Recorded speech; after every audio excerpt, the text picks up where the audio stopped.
1914 Austrijos-Vengrijos ercercogas Pranciškus Ferdinandas sugalvojo kabrioletu pasivažinėti po Sarajevą. Prieš tai jo kelionės maršrutas buvo paskelbtas laikraštyje. Vienas dalykas privedė prie kito ir prasidėjo Pirmasis pasaulinis karas. Rusijos imperija tikrai nebuvo pasiruošusi karui, vos prieš 9 metus ji apgailėtinai pralaimėjo Japonijai. Tad nenuostabu, kad 1915-aisiais Austrijai, Vengrijai bei Vokietijai pavyko užimti Lietuvą, Lenkiją, dalį Latvijos ir Baltarusijos. Lietuvoje pasitikta kaip išlaisvintoja įsigalėjo kaizerio valdžia.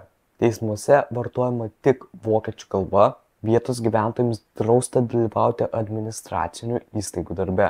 Atimtos politinės teisės bei laisvės, suvaržyta teisė į nekilnojamąjį turtą, įvesta nemažai mokesčių.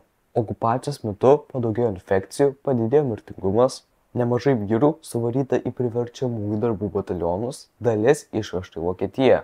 Masiškai buvo kertami miškai, pramonė dirbo tik vokiečių reikmėms. Pradėtas gyventojų vokietinimas.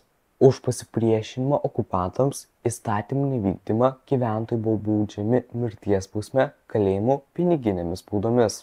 Paskui susirinko 20 lietuvių ir sukūrė Lietuvos tarybą. Jie vienšališkai paskelbė Lietuvos nepriklausomybę. Vokietijos imperatorius Vilhelmas II pasirašė manifestą, kuriuo pripažino Lietuvą kaip valstybę de jure, tačiau tvirtoje ir nuolatinėje sąjungoje su Vokietijos imperija, o nepriklausomybės paskelbimo net nepaminėjo. Taryba išrinko vokietį Vilhelmą von Urachą Lietuvos karaliumi. Jis pradėjo mokytis lietuviškai, planavo, kaip valdys šalį. Tačiau Vokietija susilpnėjo ir taryba atšaukė nutarimą. Lietuva tapo nepriklausoma valstybė. Tačiau ne visiems tai patiko. Prasidėjo nepriklausomybės kovos, kuriuose, nepaisant išdavystės, mus parėmė vokiečiai. Labiausiai pasižymėjo saksų savanoriai, kurie nors kelis kartus ir mėgino nuversti Lietuvos valdžią, realiai išgelbėjo mūsų nepriklausomybę. Deja, Lenkijai pavyko užimti mūsų sostinę Vilnių.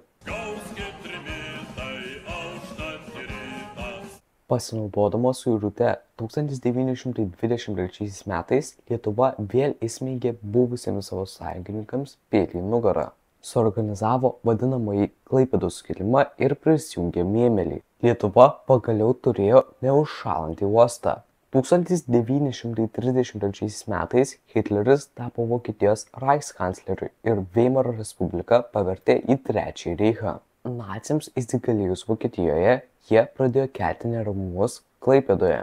Savo ruožtu lietuviai ėmė slopinti provokišką judėjimą buvusiame Mėmelyje. Ir jau 1934 metų pradžioje įvyko pirmasis pasaulyje nacių teismas. 87 asmenys buvo nuteisti. Vokietijos ir Lietuvos santykiuose įsivyravo tokia limbo būsena. Pagal nacių rasių doktriną lietuviai jiems buvo aukščiau už slavus.